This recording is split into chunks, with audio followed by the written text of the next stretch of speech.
Pag-usapan naman natin ngayon ang film nina William Martinez, Herbert Bautista, Raymond Laucheco, J.C. Bobbin at Aga Mulak na Bagets.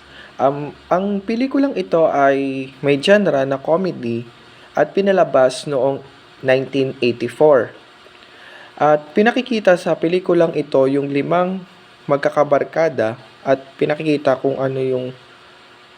gaano sila kasaya at gaano sila may problema sa kanilang mga pamilya. And ang pinaka nagustuhan ko or na-highlight dito para sa akin ay yung sayawan nila dahil pinakikita nila yung bawat talento ng isa't isa. And then, ang film na ito ay pinakikita kung gaano nga ba kakaiba ang batang 80s sa ibang generation. Expecting the sun to shine.